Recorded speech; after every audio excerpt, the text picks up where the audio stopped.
9일 대선 출마 선언을 예고하며 이른바 엑스파일에 대한 입장을 밝히겠다고 전했습니다. 민주당이 대선 후보를 9월에 뽑을지 11월에 뽑을지 내일 최종 확정합니다.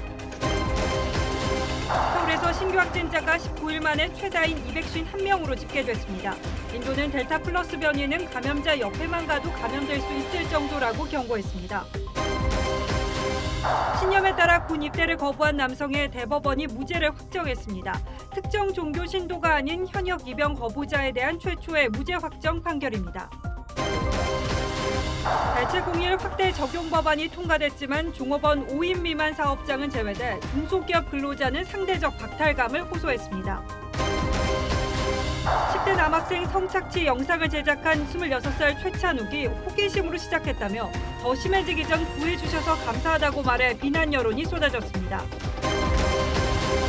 홍콩 민주화의 기수였던 반중 성향 매체가 마지막 표를 내고 폐간됐습니다. 홍콩 시민은 3시간 줄을 서 마지막 신문을 사며 권력 탄압에 문을 닫는 언론을 응원했습니다. 코인 거래소가 상장 폐지를 예고했다가 돌연 연기하면서 코인이 30배 넘게 폭등하는 일이 벌어졌습니다.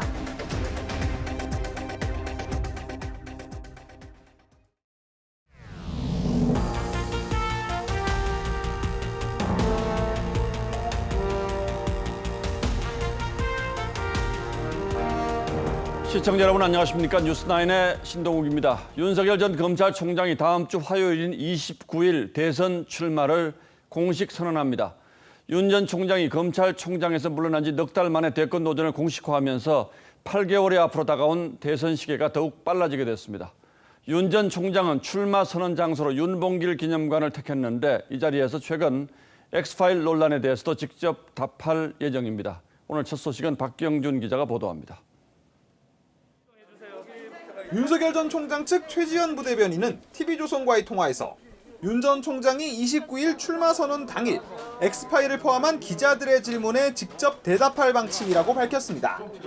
민주당 송영길 대표가 한 달 전 처음 언급하며 각종 의혹과 음모론을 낳은 엑스파일 논란을 본인이 정면 돌파하겠다는 겁니다. 윤 전 총장은 오늘 오전 대변인단을 통해 국민 여러분께 앞으로 걸어갈 길에 대해 말씀드리겠다며 대권 출마 선언을 공지했습니다.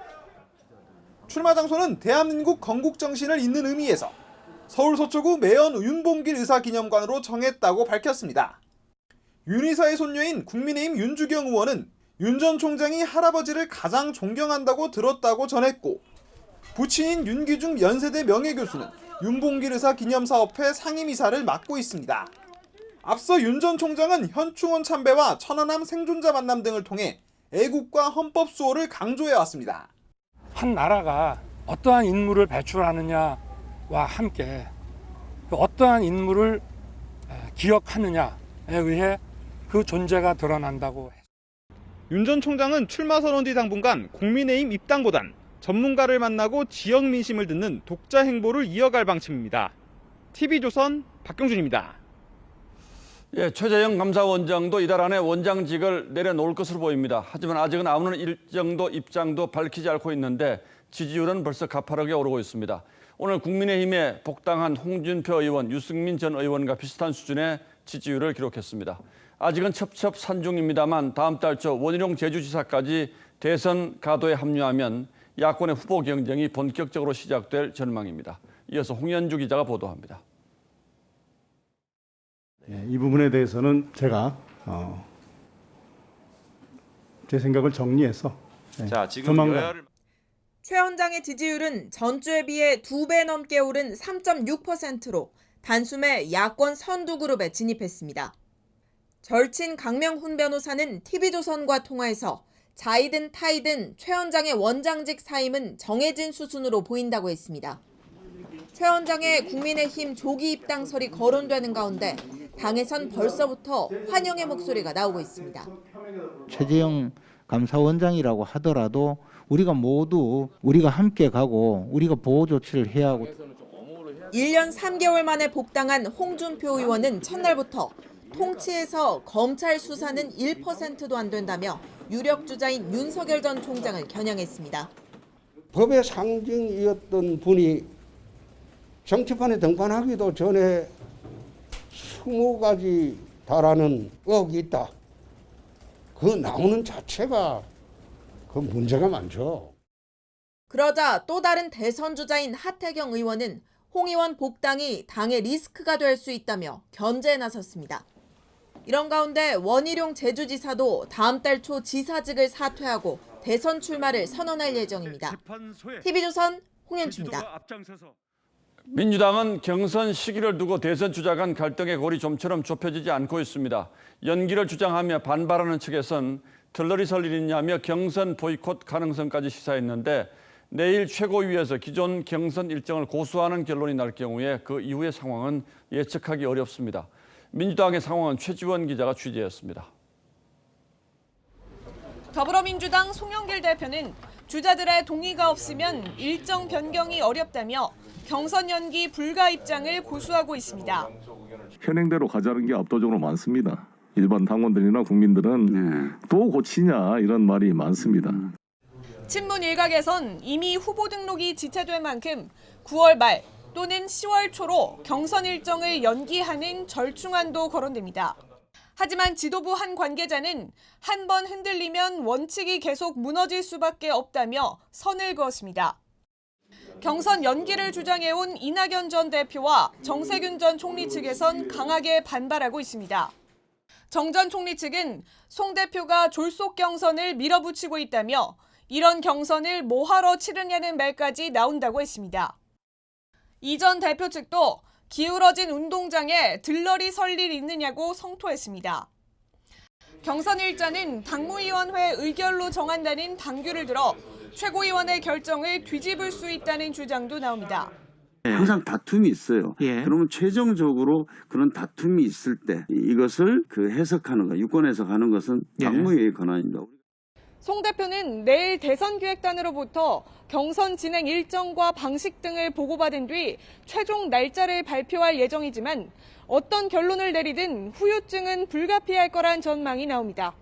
TV조선 최지원입니다. 예, 다음 뉴스입니다. 코로나19 환자가 이틀째 600명을 넘었습니다. 특히 서울은 19일 만에 가장 많은 251명을 기록했습니다. 식당과 학원 같은 다중 이용시설 감염이 다시 잇따르고 있는데 감염력이 훨씬 큰 델타 변이 확산을 막는 게 지금으로선 가장 다급한 일입니다. 박상준 기자가 취재했습니다. 서울 강남구의 한 식당.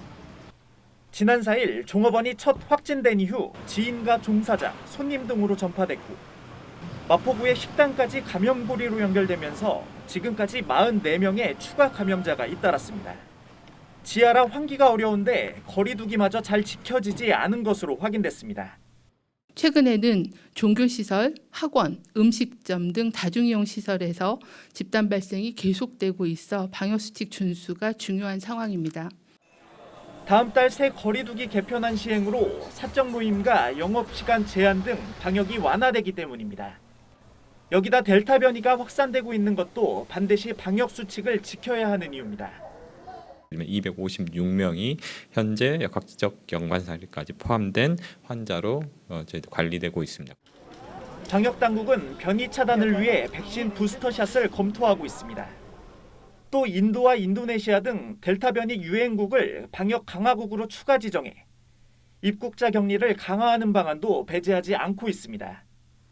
이런 가운데 교육부는 대학도 2학기 대면 수업을 실험 실습이나 소규모 강의부터 단계적으로 확대하고 대학생들의 백신 접종을 독려하겠다고 밝혔습니다. TV조선 박상준입니다. 인도발 델타 변이에서 한 번 더 진화한 델타 플러스가 들어오면 그야말로 방역에 재앙이 될 수도 있습니다. 인도에서는 마스크 쓰지 않고 그냥 스쳐 지나가기만 해도 감염이 될 정도라는 경고도 나왔습니다. 어마어마한 감염력이죠. 이 엄청난 감염력을 지닌 델타 플러스가 이미 전 세계 10개 나라에 퍼졌습니다. 보도에 성민혁 기자입니다. 인도 당국이 델타 플러스 변이를 관심 변이로 지정한 지 하루 만에 우려 변이로 격상시켰습니다. 엄청난 전파력 때문입니다. 현지 연구진은 마스크를 쓰지 않으면 감염자 옆에서 걷기만 해도 걸릴 수 있다고 경고했습니다. We are looking at a virus which has now mutated, which has become more infectious as compared to the previous strain.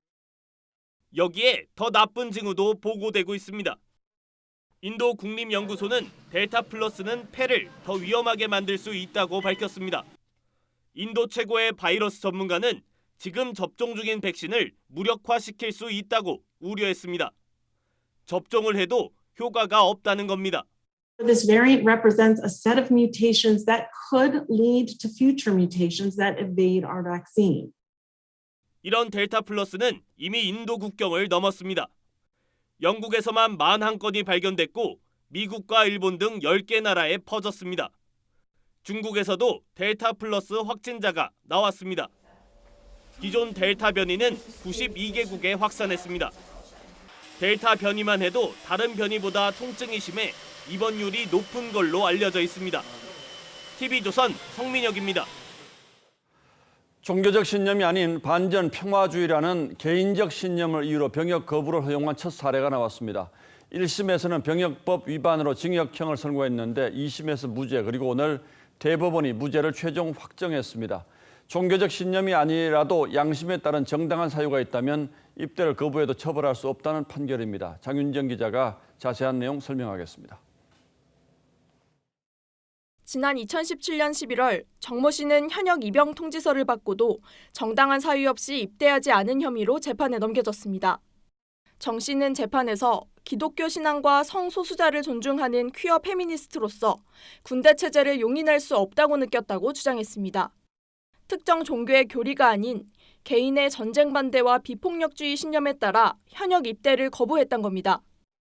1심은 병역법 위반이라고 보고 징역 1년 6개월을 선고했지만 2심은 진정한 양심에 따른 병역 거부로 보인다며 무죄를 선고했고 오늘 대법원은 무죄를 확정했습니다.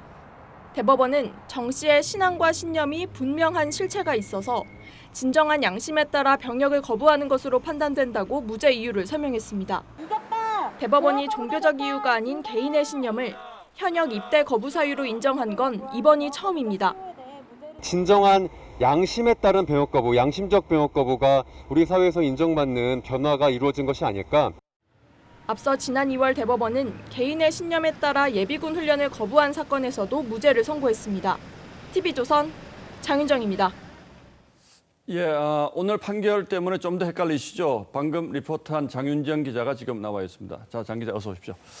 자, 그동안은 이제 양심적 병역 거부라고 하면 이제 특정 종교의 신도들이 대부분이었던 거죠?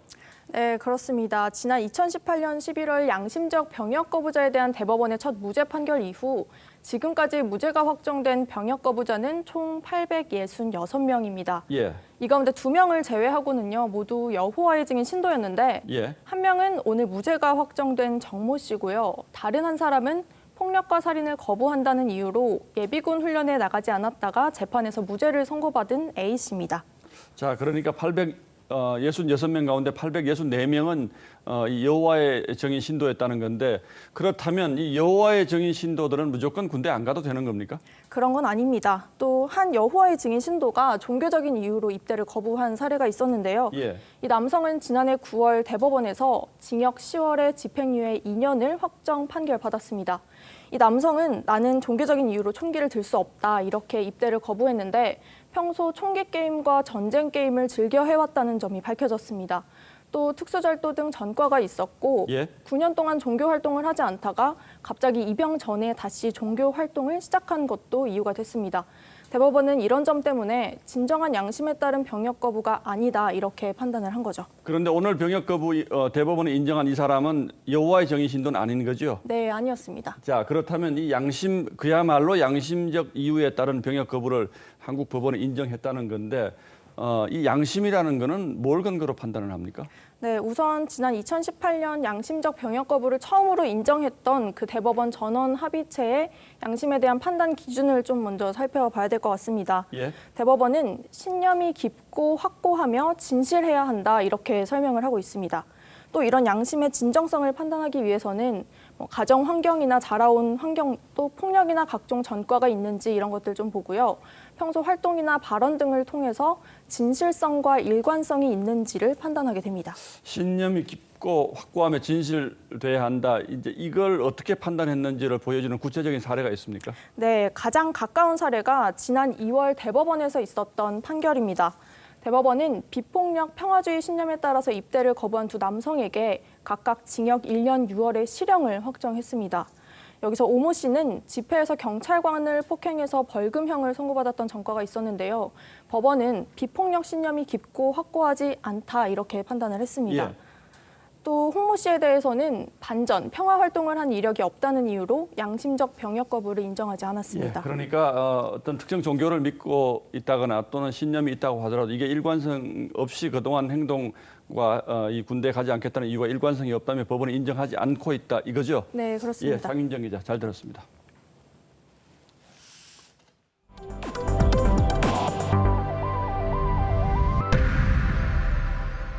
시중에 돈이 너무 많이 풀리면서 물가가 급등하고 가계부채 문제에도 빨간불이 들어오자 한국은행이 올해 안에 기준금리를 인상하겠다고 공식 발표했습니다. 금융 건전성을 저해하는 거품을 걷어내지 않으면 더 큰 문제가 생길 수 있다고 판단한다는 뜻이죠. 이주열 한국은행 총재는 다만 이 조치가 긴축을 뜻하는 것은 아니라고 선을 그었습니다. 이 상반된 듯한 발언의 배경은 뭔지 이정현 기자가 보도합니다. 지난 11일 적절한 시점에 금리를 인상하겠다고 했던 이주열 한국은행 총재. 이번엔 올해 안으로 인상 시점을 못 박았습니다. 금년 내 적절한 시점부터 통화 정책을 질서 있게 정상화하겠다고 하는 늦지 않은 시점에 정상화를 시작해야 되는 거 아닌가. 한 발 더 나아가 두 차례 금리를 인상하더라도 긴축이 아니라고 강조했습니다. 이 총재는 물가 상승과 금융 불균형을 이유로 들었습니다. 한국은행은 하반기 물가 상승률이 안정 목표인 2%를 넘나들 걸로 내다보고 있습니다. 여기에 저금리 기조로 가계와 기업 부채도 크게 증가해 3천조 원을 돌파했고 자산시장 거품도 위험 수위라는 판단입니다. 상황이 이렇다 보니 금리를 올려 부채와 거품을 걷어내겠다는 겁니다. 시장에선 10월을 금리 인상 시점으로 보고 있습니다. 인플레이션 우려가 커지고 있기 때문에 통화정책은 파급 시차를 고려하면은 선제적으로 금리를 올려야 하기. 이 총재는 다만 금리 인상으로 취약계층의 이자 부담이 늘어나는 만큼 정부가 재난지원금으로 보조해줄 필요는 있다고 했습니다. TV조선 이정현입니다. 가상화폐 거래소들이 코인들을 무더기로 상장 폐지하는 과정에서 잡음이 끊이지 않고 있습니다. 코인 발행 업체들이 반발하면서 거래소와 관련된 각종 폭로가 터져나오고 있고 거래소가 상장 폐지를 예고했다가 돌연 연기하면서 30배 넘게 코인이 폭등하는 일도 벌어졌습니다. 그야말로 아수라장입니다. 하지만 정부는 투자자들이 알아서 할 문제라며 뒷짐만 지고 있습니다. 김지아 기자가 보도합니다. 지난 15일 밤 8개 가상화폐를 상장 폐지하겠다는 기습 공지를 올린 코인빗. 그런데 상장 폐지 3시간 반을 앞두고 돌연 상장 폐지를 연기했습니다. 이 소식에 해당 코인들은 적게는 70%, 많게는 3000% 넘게 치솟았습니다. 상폐한다고 했을 때 코인 가치가 뚝 떨어졌는데 그때 겁나서 팔게 된 사람은 황당할 수밖에 없죠. 앞서 한 코인 업체는 거래소가 상장을 대가로 2억 원대의 코인을 요구했다고 폭로했고 또 다른 업체는 거래소가 소명기에도 주지 않고 상장 폐지했다고 주장하고 있습니다. 진흙탕 싸움으로 투자금을 날린 투자자들은 망연자실입니다.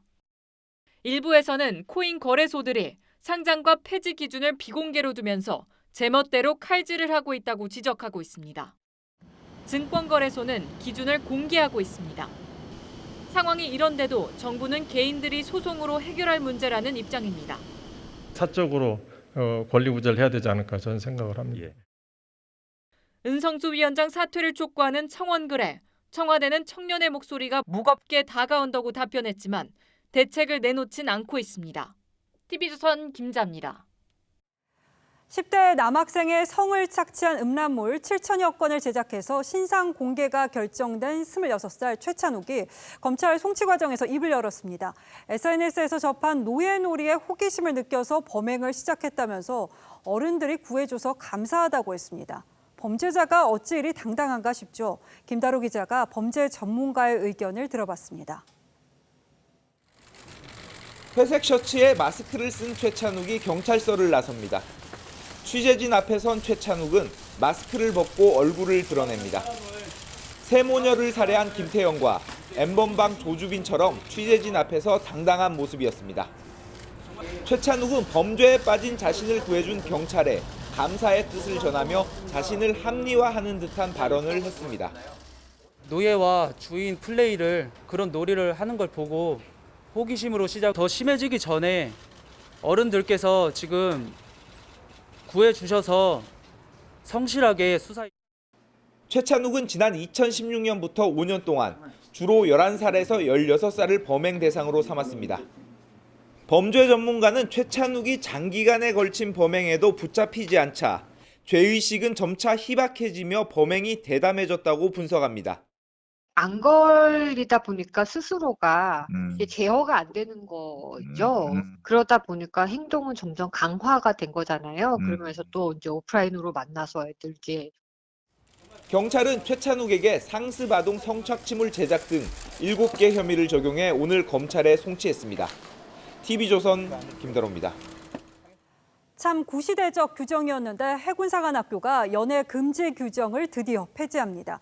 인권위가 인권 침해라고 판단한 데 따른 건데요. 회사 측이 이성 교제를 한 생도 40여 명을 중징계한 것도 행복 추구권 침해라고 판단했습니다. 정준영 기자입니다. 해군사관학교 생활예규입니다. 1학년 생도는 같은 학년은 물론 다른 학년 생도와 이성교제할 경우 이성교제에 관한 규정 위반으로 1급 과실로 명시돼 있습니다. 해군사관학교는 이 규정을 들어 지난해 11월부터 석 달 동안 이성교제를 잦은 신고하거나 제보로 확인된 생도 47명에 대해 11주 이상 근신 처분을 내렸습니다.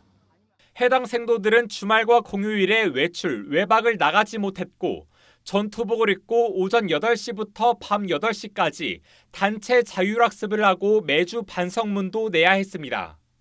회사 측은 1학년 생도 보호 차원이었다고 해명했지만 참다 못한 한 생도는 지난 3월 성인의 이성교제 징계는 불합리하다며 인권위에 진정을 냈습니다. 인권위는 행복추구권 등 기본권 침해로 판단하고 회사 측에 개정하라고 권고했습니다.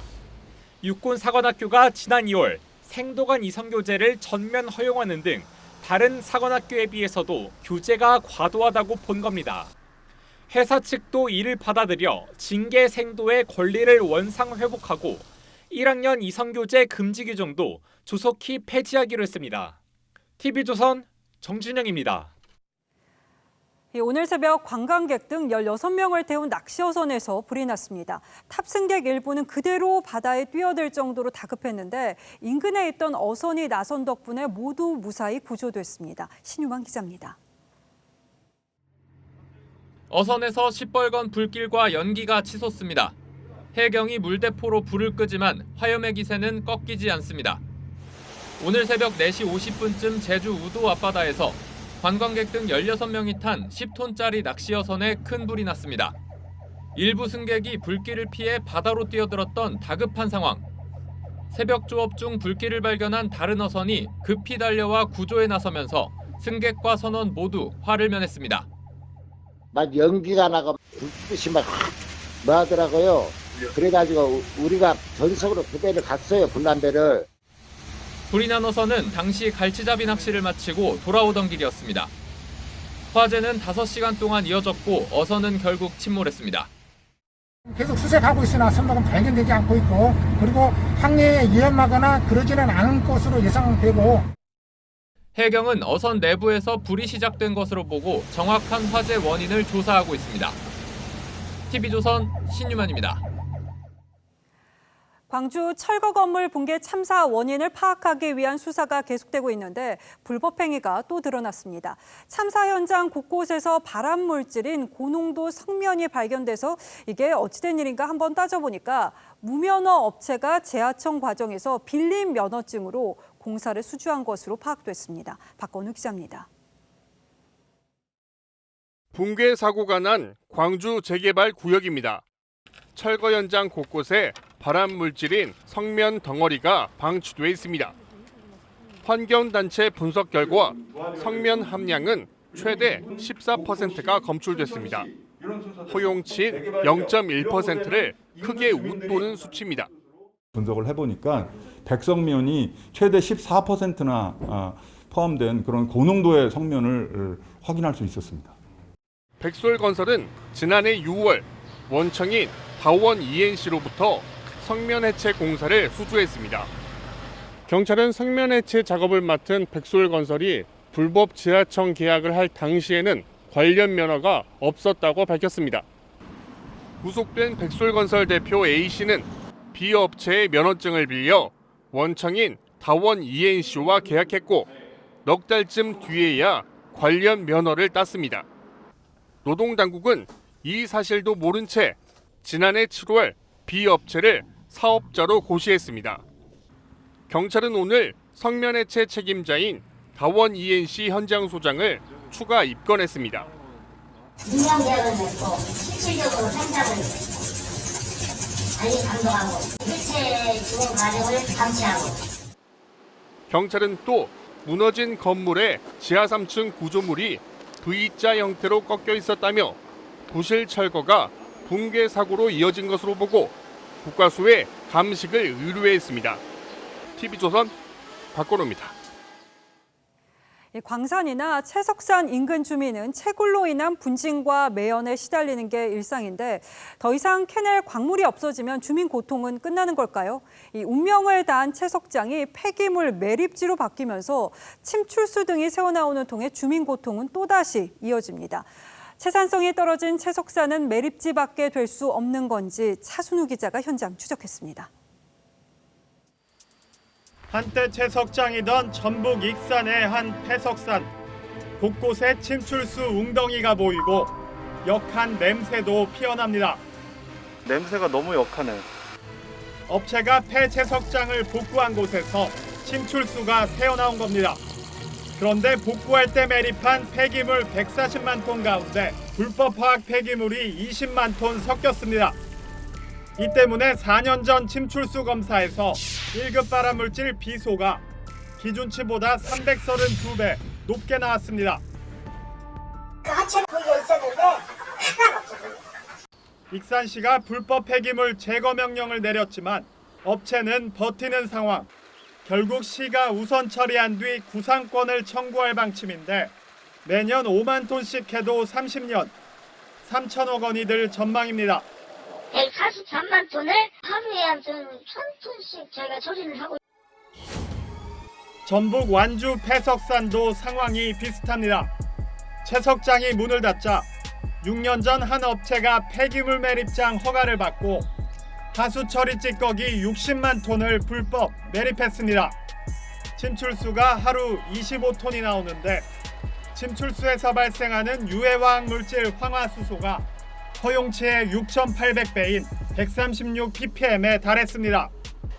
업체가 부도나면서 이번에도 뒤처리는 지자체 몫입니다. 저희 발생한 침출수를 처리할 수밖에 없는 거잖아요. 폐석산, 폐광산 문제가 반복되는 건 훼손된 산을 어떻게, 어느 정도 복원하라는 명확한 규정이 없기 때문. 국가 차원에서 관리해 줄 필요가 있어요. 지금은 개인한테만 맡겨놓다 그냥. 개인이라는 게 이윤에 극대화하는 사람. 이런 가운데 영월 석회석 폐광산에 또 다른 초대형 폐기물 매립장이 들어설 예정입니다. 한 시멘트 회사가 60년간 석회석을 캐어낸 곳인데 채산성이 떨어지자 산업 폐기물 매립장을 추진하는 겁니다. 이곳 석회광산의 면적은 21만여 제곱미터, 축구장의 25배 규모입니다. 16년 동안 폐기물 560만 톤을 묻을 수 있습니다. 그런데 해당 지역은 석회암지대여서 침출수 유출 시 식수원 오염 우려가 큽니다. 카르스트 지형이기 때문에 발견되지 않은 지하 둥공들도 많이 있고. 업체 측은 강력한 차수 설비로 관리한다는 입장. 콘크리트 슬라브를 갖다 대려고 합니다. 카르스트 밑으로까지 들어갈 확률을 제로화시키는 쪽으로. 매립장 사업 환경 영향 평가를 앞둔 주민들은 불안합니다. 들어오면 우리는 못 살. 현장 추적 차순우입니다. 공정거래위원회가 삼성그룹이 계열사에 구내식당 몰아주기를 했다면서 2천억 원이 넘는 과징금을 부과했습니다. 구내식당 몰아주기가 총수일가 자금 마련으로 이어졌다는 게 공정위 판단인데 삼성 측은 정면 반박하면서 소송을 불사하겠다고 했습니다. 김주영 기자입니다. 삼성전자를 비롯해 4개 계열사의 구내식당을 운영하는 삼성 웰스토리. 8년 동안 사내급식을 독식하면서 연평균 1조 원의 매출을 올렸습니다. 공정위는 삼성그룹이 웰스토리의 구내식당 사업을 몰아준 것으로 보고 과징금 2,349억 원을 매겼습니다. 역대 최대 과징금입니다. 웰스토리에게 거래 상대방 선정에 관한 합리적인 고려나 비교 없이 자신들의 사내급식 물량을 100% 몰아주고 경쟁 입찰도 하지 않고 식재료 마진을 보장해주는 방식으로 부당 지원을 했다는 게 공정위의 판단입니다. 공정위는 이런 구조를 지금은 없어진 미래전략실이 짰다면서 최지성 전 실장을 검찰에 고발했습니다. 공정위는 삼성 웰스토리가 총수 일가의 돈줄 역할을 했다고 봤습니다. 웰스토리는 삼성물산이 100% 지분을 가지고 있고 삼성물산의 최대 주주는 이재용 부회장과 그 일가입니다. 결국 웰스토리의 수익 상당 부분이 배당금 형태로 총수 일가에게 흘러들어갔다는 겁니다. 삼성 측은 직원 복지를 위한 것이었을 뿐 부당 지원은 없었다며 행정소송을 통해 시비를 가리겠다고 했습니다. TV조선 김주영입니다. 대체 공휴일 확대 적용 법안이 국회 상임위 문턱을 넘어섰지만 웃지 못하는 노동자들도 있습니다. 5인 미만 영세 사업장은 대체 공휴일이 의무가 아닌 자율에 맡겨지게 된 건데 윤서아 기자가 영세 사업장의 속사정을 들여다봤습니다. 서울 성북구의 한 수선업체. 전체 직원이 4명뿐인 이곳 노동자들에겐 하반기 달력은 여전히 우울합니다. 정부가 추진 중인 대체 공휴일 법안 대상에서 5인 미만 사업장은 빠졌기 때문입니다. 대기업에 다니는 사람들이나 아니면 정부에서 일하는 사람들 그런 사람들이나 혜택이 갈까? 우리 같은 사람들 해당 사항이 안 돼요. 그렇죠. 박탈감도 느끼고. 현행 근로기준법상 5인 미만 사업장은 유급 휴가를 적용하지 않도록 규정돼 있습니다. 이들은 대체 공휴일이 생겨도 혜택을 받지 못합니다. 5인 미만 소규모 사업장에서 일하는 사람은 360만 명으로 전체 노동자의 22%에 달합니다. 5인 이상 30인 미만 사업장에서 일하는 노동자 표정도 어둡긴 마찬가지입니다. 이들에게는 공휴일 유급 휴가가 올해는 적용되지 않고 내년이 돼서야 적용될 예정입니다. 5인 미만 사업장에도 일정 부분 적용받을 수 있게 휴일 규정을 일정 부분 적용받는 걸로 조금 개정이 논란이 확산되자 정부는 이들 사업장의 재정을 지원해 대체 공휴일을 적용하는 방안을 검토 중입니다. TV조선 윤서아입니다. 최근 한 식당 주인이 배달 앱으로 시킨 새우튀김을 문제 삼는 소비자 항의를 받고 사망하는 일이 있었습니다. 그동안도 일부 소비자들의 이른바 배달 앱 갑질이 여러 번 문제가 된 적이 있는데 이 일을 계기로 또다시 논란이 일고 있습니다. 오늘은 배달 앱이 갑질 무법천지가 되다시피 한 이유를 따져보겠습니다. 자, 윤슬기 기자, 이미 보도가 다 되긴 했습니다만 다시 한번 당시 상황을 살펴보죠. 네, 최근 서울의 한 식당 주인이 소비자 항의를 받은 뒤 뇌출혈로 쓰러져 숨졌습니다. 배달 앱으로 주문이 이루어진 이 새우튀김 3개가 발단이었는데요. 숨진 식당 주인 딸의 얘기를 들어보겠습니다. 새우튀김 하나가 이상하다고 하셔서 해드리겠다고 했는데 소방이 부모가 그렇게 가르쳤냐. 해줘.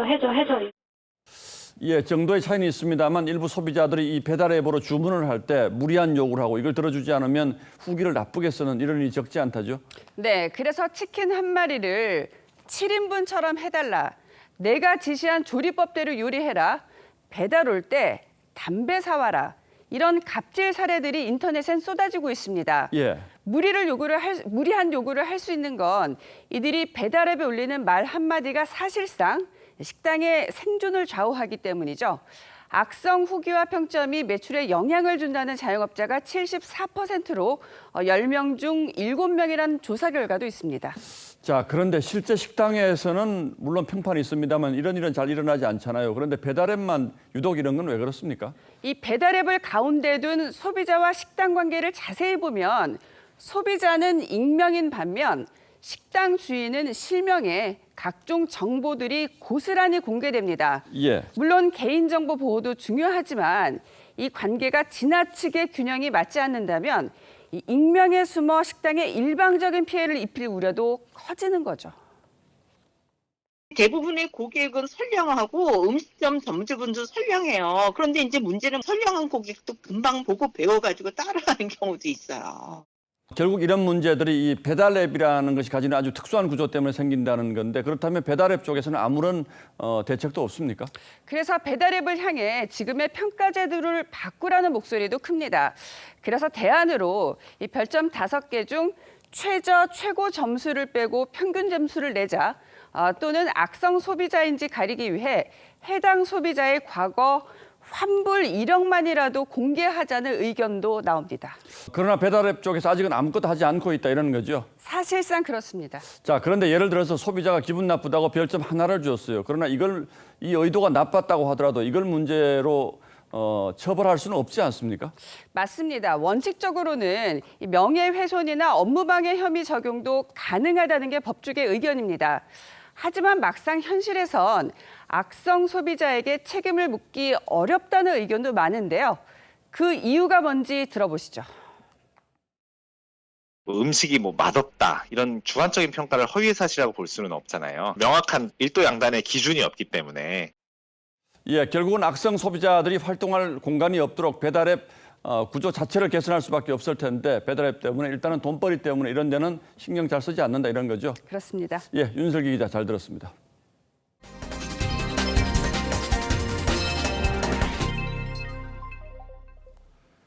문재인 대통령이 미 시사주간지 타임과 가진 인터뷰 기사가 오늘 공개됐습니다. 타임지는 커버에 문 대통령의 사진을 싣고 제목을 마지막 제안이라고 달았습니다. 문 대통령은 인터뷰에서 남북관계 개선에 대한 강한 의지를 피력했고 김정은 위원장에 대해서는 솔직하고 의욕적이라고 평가했습니다. 이에 대해 타임지는 김정은은 이복형을 살해한 인물임을 잊지 말아야 한다는 설명을 덧붙였습니다. 김보근 기자입니다. 문 대통령은 타임지 인터뷰에서 김정은 북한 국무위원장의 성격을 묻는 질문에 매우 솔직하고 의욕적이다, 강한 결단력, 국제적인 감각도 있다고 긍정평가했습니다. 이에 타임은 곧바로 다음 문장에 김정은은 자신의 고모부와 이복형을 냉혹하게 살해했고 학살과 고문 등 반인륜 범죄를 주도한 인물이란 부연 설명을 넣었습니다. 문 대통령은 자녀들이 핵을 짊어지지 않았으면 좋겠다는 김정은의 말을 전하는 등 인터뷰 곳곳에서 남북관계 개선 의지를 드러냈습니다. 문 대통령은 백신 외교를 통해 북한과의 관계 개선이 가능할 것이라고 전망했지만 북한이 동의한다면 북한의 그 백신 공급을 협력하는 것을 적극적으로 추진하겠습니다. 타임은 고위 관료 출신 탈북자를 인용해 문 대통령 임기 내에 남북 정상회담이 또 개최될 가능성은 없다고 했습니다. 타임은 다수의 북한 관측통은 김정은에 대한 문 대통령의 변함없는 옹호를 망상으로 보고 있다고 싸늘하게 평가하기도 했습니다. 타임은 또 문 대통령이 남북관계 유산에 사로잡힌 동안 부동산 가격 급등과 여권 인사들의 성추문 등으로 지지율이 급락했다고 지적했습니다. TV조선 김보건입니다. 민주당 양양자 의원이 지역구 사무실 보좌관이 여성 보좌진을 성폭행했다는 의혹과 관련해서 가해자를 경찰에 고발했습니다. 가해자는 양 의원의 사촌 동생입니다. 피해자에게 사죄한다며 평생 책임지겠다고도 했습니다. 하지만 넉장 대응이라는 지적에 양 의원이 사건을 축소하려 한 것 아니냐는 비판도 나오고 있습니다. 윤수영 기자가 보도합니다. 광주광역시에 있는 민주당 양향자 의원의 지역 사무소입니다. 이곳에서 회계 업무를 맡았던 보좌진 A씨가 여성 보좌진 B씨에게 성폭력을 저질렀다는 의혹이 불거지자 양 의원이 경찰에 수사를 의뢰했습니다. 가해자로 지목된 A씨는 양 의원의 사촌 동생입니다. 양향자 의원님이 직접 고발인으로 해가지고 고발을 하신 거라 피해자 조사하면 이제 신속히 해야죠. 양 의원은 오늘 입장문을 통해 피해자와 가족께 사죄의 말씀을 올린다며 평생 사죄하며 책임지겠다고 했습니다. 하지만 일각에선 대처가 너무 늦고 미흡했다는 비판이 나옵니다. 양 의원이 열흘 전인 지난 14일 사건을 보고받고도 언론 보도가 나온 뒤에야 수사를 의뢰한 건 늑장 조치라는 겁니다. 앞서 양 의원은 TV조선과의 통화에서 성폭행은 없었고 공개된 자리에서의 신체 접촉이었다며 사건의 성격을 규정짓는 듯한 취지로 설명한 바 있습니다.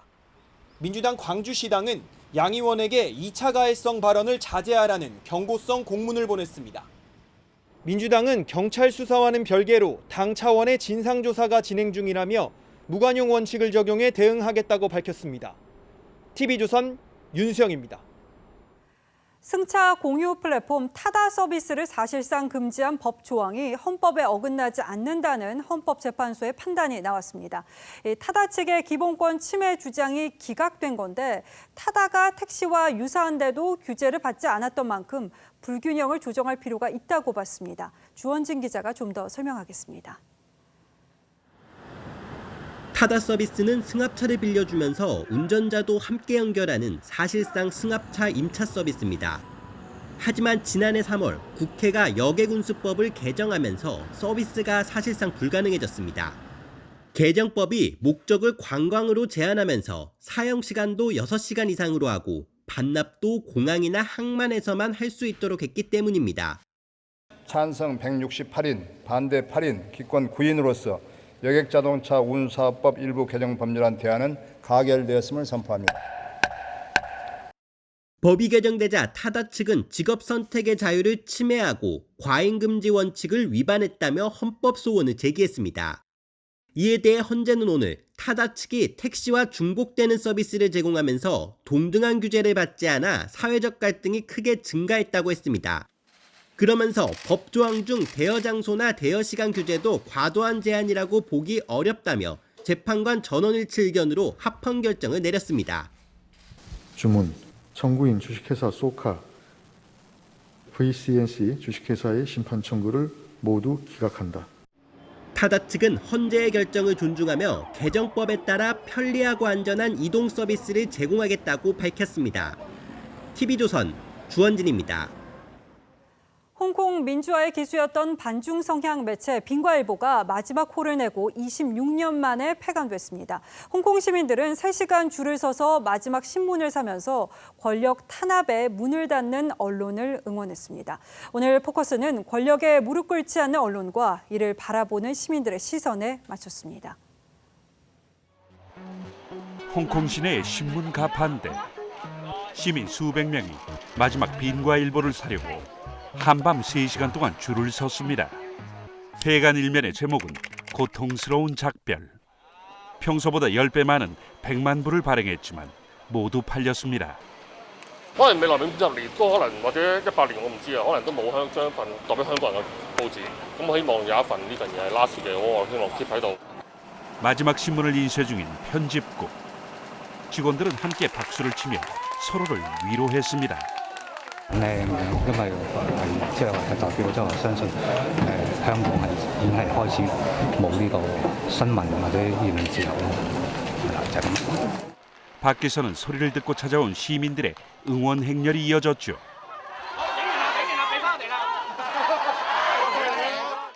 사옥을 빠져나간 직원들을 끝으로 편집국은 문을 닫았습니다. 대표적 반중 매체 빈과일보가 홍콩 정부와 본격적으로 마찰을 빚은 건 송환법 반대 시위가 불붙은 2019년.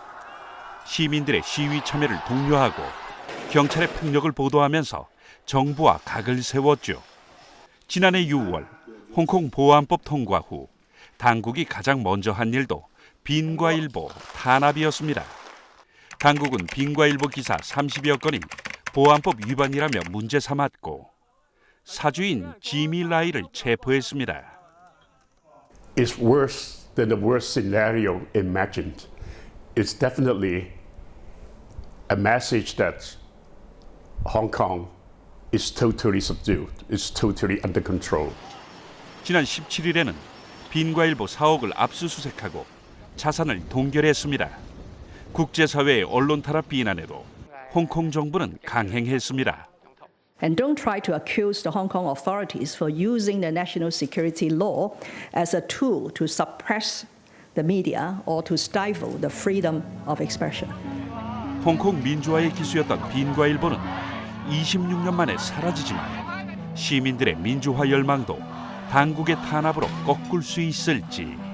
뉴스9 포커스였습니다. 셀로판지, 조명, 면도날을 이용해서 그림자로 작품을 만들어내는 거장이 있습니다. 올해로 98세를 맞은 작가가 작품을 통해서 전하는 메시지는 무엇일까요? 임서인 기자입니다.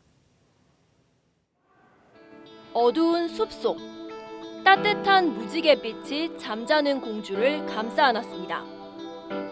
온통 칠흑처럼 어두운 세상에 희망을 전하는 듯합니다. 그림자 회화, 카게에라는 독자적인 장르를 개척한 후지시로 세이지의 작품입니다. 섬세한 그런 작업을 하기 위해서 면도날을 하루에 한 300개 이상 쓰십니다. 그림을 그려서 그걸 오려내서 그 뒤쪽에 셀로판지나 조명 필름을 대서 빛을 투과. 수조를 활용한 작품은 물그림자로 시선을 끌고 11년에 걸쳐 완성한 노아의 방주, 바벨탑 등 성서화는 구름 사이의 오묘한 빛을 표현했습니다. 일본의 디즈니로 불리며 환상적인 동화의 세계를 주로 그려왔지만 나이가 들며 시선을 옮겨 기아로 신음하는 아프리카, 전쟁과 재난, 재해 지역에도 따스한 빛을 비추고 있습니다. 볼록한 점들이 맺혀 배의 형상을 이룹니다. 투명한 풀로 일일이 찍어가지고 이걸 전부 다 캔버스를 뒤덮는 방식으로 작업을 하거든요. 호주 원주민 출신 작가는 권력자가 규정한 역사에 의문을 제기하며 왜곡된 사실을 복원하는 작품을 구현했습니다. 무수한 점은 세상을 바라보는 렌즈로 정형화된 하나의 관점이 아닌 다양한 시선과 이해를 의미합니다. 자신만의 화법으로 세계와 소통하는 거장들의 작품이 깊은 울림을 전합니다. TV조선 임서인입니다. 조선일보와 경찰청이 공동 주최한 제55회 청룡봉사상 시상식이 서울 프레스센터에서 열렸습니다. 수상자에는 태국에서 벌어진 한국인 피살 사건 피의자 등 도피사범 80여 명을 국내로 송환한 조정미 경정과 흉기를 든 괴한에게 끌려가던 초등학생을 구한 강민수 씨 등 11명이 선정됐습니다. TV조선이 미스트롯2 결승전 문자 투표 수익금 2억 6천여만 원을 사랑의 열매 전액 기부했습니다. 기부금은 아동학대 예방과 피해 아동 보호 지원 사업에 쓰일 예정입니다. TV조선은 지난해 미스터트롯 결승전 문자 투표 수익금 3억 3천여만 원을 코로나 극복을 위해 헌신한 영웅들에 전달하기도 했습니다.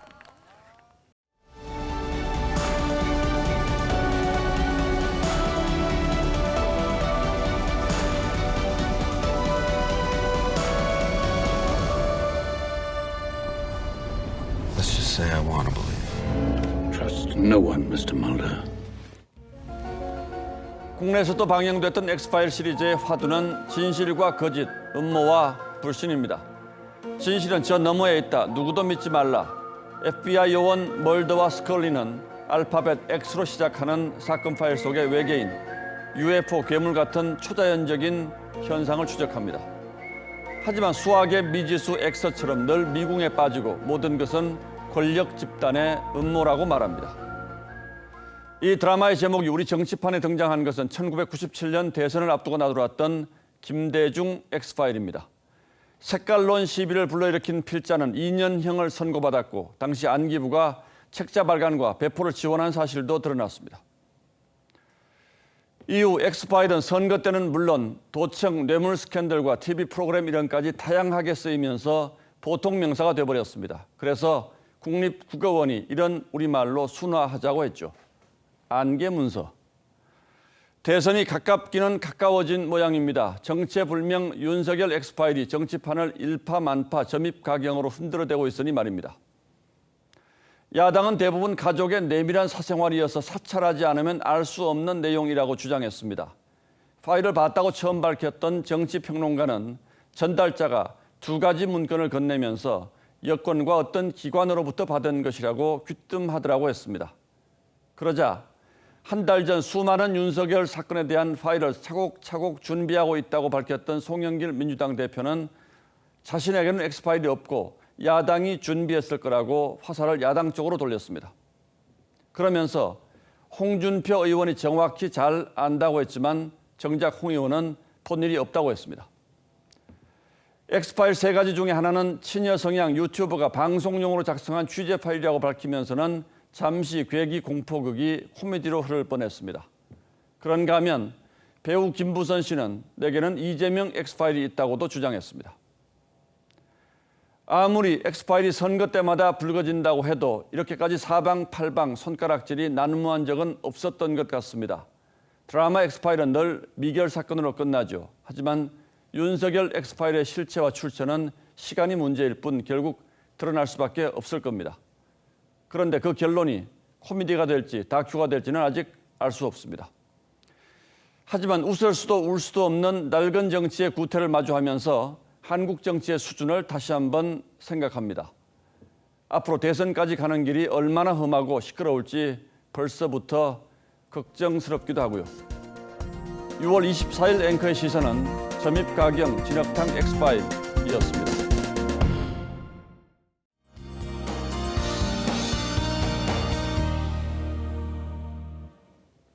며칠째 소나기 소식을 전해드리고 있습니다. 오늘 자정까지 그리고 다시 내일 오후부터 밤 사이에는 내륙 지역을 중심으로 소나기가 언제든 쏟아질 수 있겠습니다. 날씨가 잠잠하다가도 갑자기 천둥 번개와 함께 비가 요란하게 쏟아질 수 있겠고요. 곳에 따라서는 우박이 떨어지는 곳도 있겠습니다. 이렇게 소나기가 계속되는 건 대기가 불안정하기 때문입니다. 우리나라 상층으로는 차가운 공기가 자리 잡은 가운데 낮 동안에는 지표면의 온도가 급격하게 높아지는데요. 이렇게 상층과 하층의 기온차가 커지면서 대기가 불안정해지는 겁니다. 그럼 내일은 기온이 얼마나 오르는지 살펴보겠습니다. 내일 중부 지역은 서울이 28도, 청주와 대전 29도까지 오르겠고요. 남부 지역은 대구가 28도, 광주는 29도를 보이겠습니다. 보통 이맘때 수준으로 오늘과 비슷하겠습니다. 토요일에도 전국 대부분 지역에 비 소식이 들어있습니다. 날씨였습니다. 6월 24일 목요일 뉴스9는 여기서 모두 마치겠습니다. 시청해주신 여러분 고맙습니다.